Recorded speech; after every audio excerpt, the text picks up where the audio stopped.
The air in the alien arena felt heavy with noise and heat, the smell of dust and metal mixing with the roar of 1,000 different species gathered to watch the fight. High walls curved upward like the inside of a giant bowl, and above, bright lights made the sand floor glow under the eyes of the crowd. The announcer's deep voice echoing through the space as he called out the names of the fighters. 3 tall reptilian warriors in black armor, stepping forward with confident steps, their scales glinting, their eyes fixed on the small figure. Standing barefoot in the center of the arena, a human woman, her hands loose at her sides. No armor, no weapon, only plain gray clothes torn at the edges. The announcer introduced her with mockery, calling her the soft creature from Earth, and the crowd laughed. Sharp, ugly sound from many mouths. The reptilian fighters grinned, showing sharp teeth. Each one taller and heavier than her by more than double, yet she did not look nervous.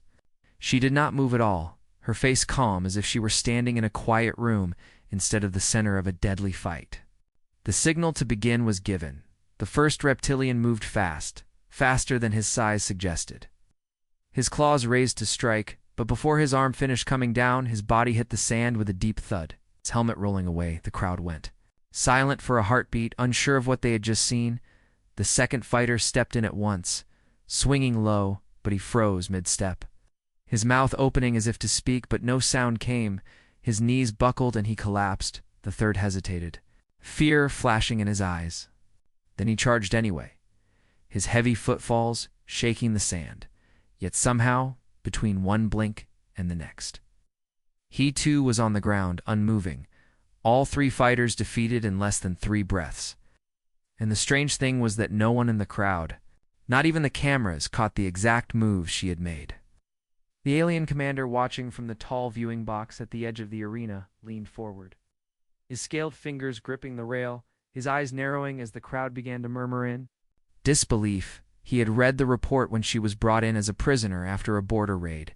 The report said she was unarmed, untrained, and had surrendered without a fight. There had been nothing in her record, not even her name, yet what he had just seen could not be explained by luck or chance. The gates at the side of the arena opened and guards in silver armor rushed in, their weapons ready, but the woman simply lowered her eyes and allowed them to take her. She did not resist, as they bound her wrists with glowing magnetic cuffs, the kind that no prisoner had ever broken. The crowd began to shout questions, some angry, some fearful.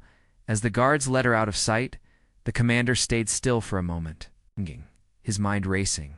He had fought many species, seen many warriors, but this was different. There had been no wasted movement, no sign of effort, as if she had ended the fight without even using strength. He sent a quick order to his officers to keep her under constant watch and to send all recordings of the match to his private chamber. Yet part of him knew the recordings would not show the truth. They never did when someone was too fast for her. The eye down in the arena tunnels, the guards walked her through dim corridors lit by pale blue lights. One of them glancing at her with nervous curiosity, she kept her gaze forward, her breathing slow and steady, as if she had done nothing unusual, as if she had not just broken the expectation of every alien who believed humans were weak and harmless. The commander left the viewing box and walked through the high steel doors into the command center. He ordered the tactical officer to run her face through every database, every military record, every intelligence file. But after minutes of scanning, the answer came back the same: no match, not even a trace of her fingerprints or genetic code in any system, which was impossible because every known species kept such records. Especially of prisoners, the commander did not believe in impossible things. But this was starting to feel like one. Somewhere in the arena, the crowd still talked about what they had seen. Or rather, what they had not seen. Some claimed she had moved faster than the lights. Others swore she had not moved at all, and the reptilians had simply fallen. The commander thought of the rumors he had once heard about red-level humans, rare and dangerous individuals trained in ways outsiders could not understand. The kind of humans who never appeared on official records because their existence itself was denied. I had dismissed those rumors as human arrogance, but now, as he watched the silent prisoner on the monitor being led to her cell, he felt something he had not felt in many years: uncertainty, She was not large. She carried no weapons.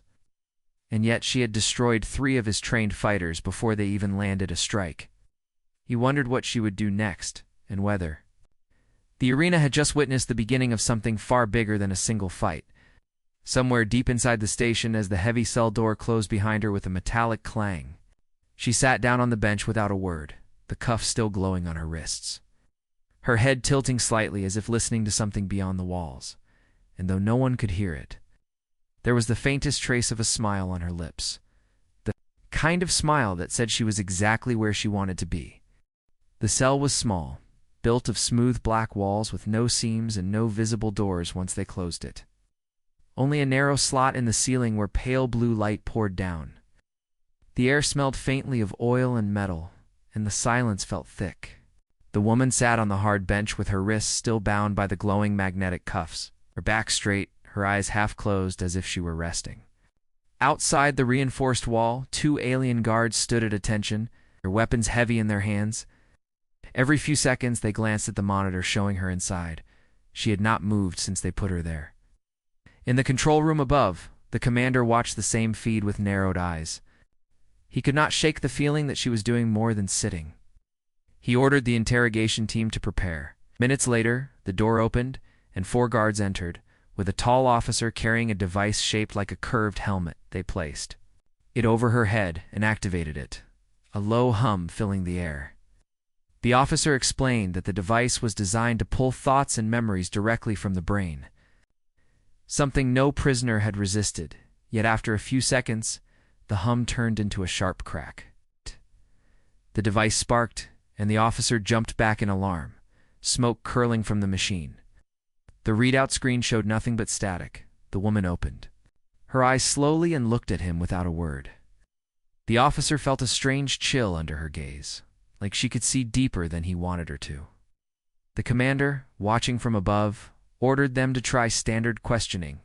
They asked her name, her origin, her purpose in the arena, but she stayed silent, never leaving the floor. Finally, one guard muttered angrily and slammed his hand on the table. She turned her head toward him and spoke for the first time, her voice calm and even. How many planets have your people taken by force? The guard froze at the question. Glancing at the officer, unsure if he should answer, the officer told him to ignore her and continue. But she repeated it, softer this time. How many? The guard answered without thinking. 72. And the moment the number left his mouth, she leaned back and closed her eyes again.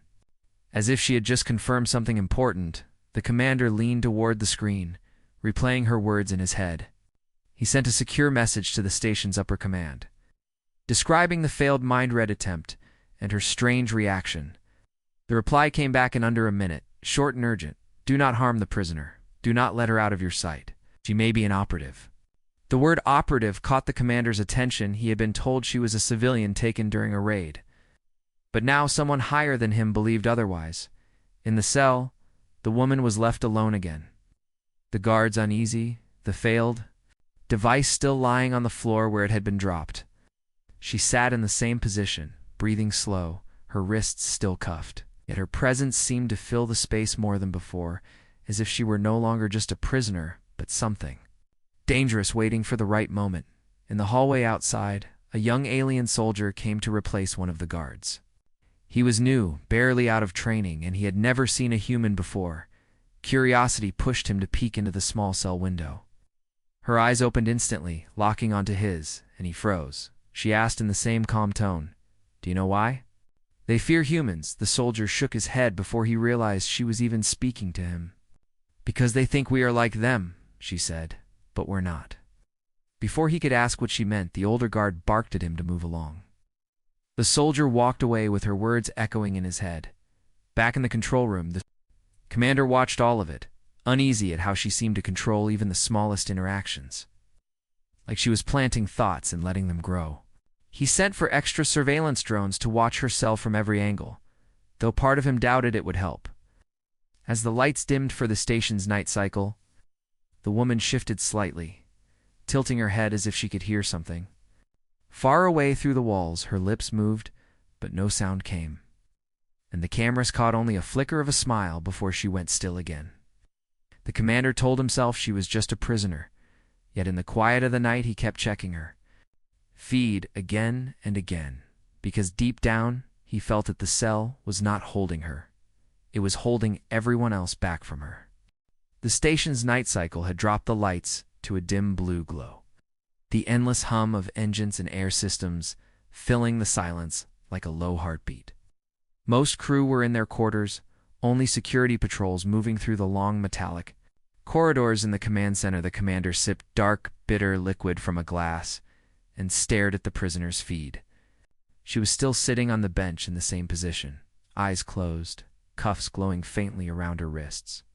Nothing about her had changed for hours, yet something about the scene made him uneasy. Then the first alarm screamed through the station, sharp and loud, flashing red lights filling the hallways. The commander straightened instantly, demanding a report. A voice crackled over comms. Power fluctuation in Sector 5, unknown cause. Seconds later, another alarm blared. Security grid failure in detention block. The commander's eyes shot to the prisoner's feed. The camera flickered once, twice, then went black. In the corridor outside her cell, 3 guards ran toward the door, weapons ready, but when they reached it, the lock indicator was green. Showing open, the heavy door stood slightly ajar. No sign of damage. One guard pushed it wide. The cell was empty. The cuffs lay neatly on the bench, their glow fading. The guards swore and spread out, reporting to command that the prisoner had escaped. The commander slammed his fist onto the control panel, ordering a full station lockdown bulkhead. Doors slid shut across the station. Drones were launched, every sensor turned on to maximum, yet even as they searched every corridor, there was no trace. Then the strange reports began to come in. Patrol 2, unresponsive. Patrol 5, missing. Sensors picking up. Movement in maintenance tunnels, but nothing on visual. The commander listened to the chaos as more systems began to fail one by one. First the secondary power relays, then the environmental controls, then half the cameras in the eastern wing. Went dark. In the control room, the temperature seemed to drop. One officer shivering as he reported, "Sir, she's moving faster than the sensors can track." The commander refused to believe it until he heard a voice from behind him say, "You've made a mistake." He spun around, heart pounding, and there she was, standing in the control room. As if she had always been there. No weapon, no armor. But 3 unconscious guards lay on the floor behind her, their weapons untouched. The other officers froze. Unsure whether to reach for their guns or stay still, the commander stepped forward. Masking his surprise with anger, "You will tell me how you got here." She didn't answer. Instead, she reached into her pocket, though he hadn't seen her pockets before, and placed a small, metal object on the table between them. The commander recognized it instantly. An Earth military insignia, old style, from a unit that was supposed to have been disbanded decades ago. Before he could speak, she stepped backward. And in the blink of an eye, she was gone. The officers shouted, searching the room. But there was no sign of her, just the insignia lying on the table. Cold and heavy in his hand, the commander tightened his grip, his mind racing. She could have killed him. But she hadn't. She had chosen to appear, deliver the object, and vanish, which meant this was deliberate. A message. He ordered all teams to converge on the engineering sector, believing she might be trying to sabotage the core. Yet in his gut he felt that she was not simply running, she was shaping the hunt itself. Drawing them where she wanted. As more alarms rang through the station, he wondered not how they would catch her, but whether she was allowing them to chase her at all. In the shadows of a maintenance tunnel above them, she crouched silently, listening to their footsteps and their shouts. Her breathing steady, her hands free, her eyes fixed on the thin vent ahead, where warm air rushed out. She moved forward without sound, like water sliding between cracks. Deeper. Into the heart of the station, exactly where she needed to be. The commander had doubled the search teams, sealing every exit and locking down every level. The metal corridors echoed with the heavy steps of armored patrols. Drones hovered through the air, scanning every shadow in the station's automated voice repeated warnings for all crew to stay in secured zones. But the woman was not hiding from them. She was hunting them. The first missing patrol was found in a supply bay. All 6 soldiers unconscious. Their weapons stacked neatly in the corner as if placed there on purpose. The second patrol vanished.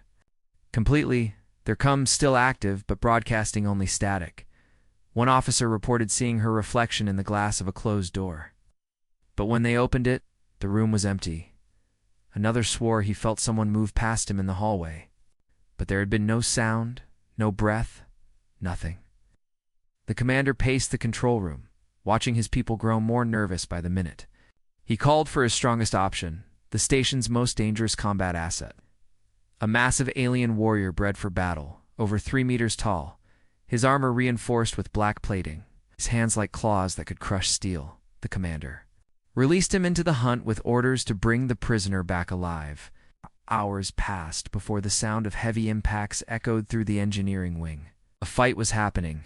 The commander rushed to the nearest monitor, but the feed was filled with static, only brief flickers showing the giant swinging at empty space before the image cut again. Then silence. The retrieval team arrived minutes later and found the massive warrior on the ground. Armor dented from the inside, his breathing slow and shallow. On the wall beside him, scratched into the metal, were 2 words in clear human script: "Too slow." The commander stared at the feed as the words were relayed to him, something inside him tightening. She wasn't just escaping, she was sending messages. Each one meant for him, each one showing how easily she could take apart his best fighters without killing them. In the lower decks, the crews began whispering, some claiming she could turn invisible, others saying she moved between places without walking. None of them dared to patrol alone now.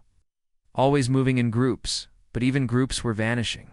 One drone finally caught a clear image, her silhouette against the dim blue light, head turning toward the camera, and then the feed went dead, leaving only the faint impression that she had smiled.